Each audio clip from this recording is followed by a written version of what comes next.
27শে জানুয়ারি ছিল আমাদের বাড়িতে রটন্তী কালী পুজো। তো সেই দিন সকাল থেকে একদম তোড়জোড় শুরু হয়ে গেছে। আর সেদিন ছিল আমার ইউনিভার্সিটি যাওয়ার কথা, কিন্তু বাড়িতে পুজো, মা কি আর বাড়ি থেকে যেতে দেয় বলো তো? জানো তো, আমার না ইউনিভার্সিটি যাওয়ার জন্য বাসের টিকিটও কাটা হয়ে গেছিলো, কিন্তু আমি রাত্রেবেলায় জানতে পারি, মানে পুজোর আগের দিন রাত্রেবেলায় জানতে পারি যে একটা ক্লাসও হবে না সেই দিন। তাই এই খবরটা শুনে আমার মনটা তো খুবই ভালো হয়ে গেল, কারণ পুজোর দিন সারা দিনটা বাড়িতে থাকবো না, কেমন একটা হয়। ছোটোবেলা থেকে তো এরকম কোনো দিনও হয়নি।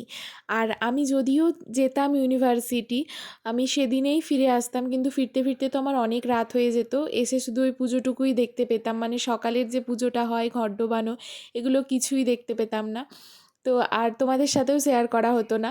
তাই সেদিন পিসিমণি বলছিল, জানো তো, যে মায়ের পুজোর দিন মেয়ে বাড়ির বাইরে থাকবে, এটা কি মা মানতে পারে? আমি ভাবলাম সত্যি তাই তো।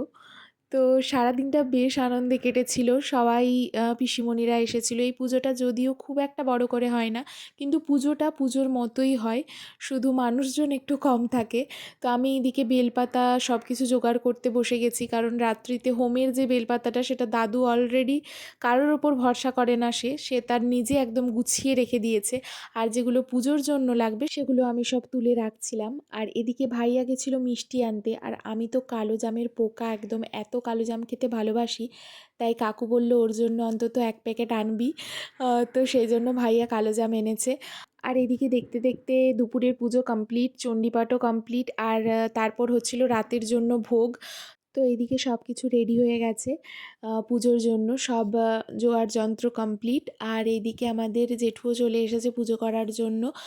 আর জানোই তো, এই বছর খুব একটা বেশি শীত পড়েনি, কিন্তু কেন জানি না আমাদের এই রটন্তী কালী পুজোতে প্রতিটা বছর শীত থাকবেই। তার আগের দিন পর্যন্ত শীত ছিল না, কিন্তু রটন্তী পুজোর দিন এত শীত। আমরা ভাবছি যে মানে হয়তো এই বছর শীত পড়বে না, এই বছর বেশ ক্যাজুয়ালি আছি। ও বাবা, সেই দিন দেখছি বীভৎস শীত, মানে ওই পুজোর দিন শীত পড়বেই।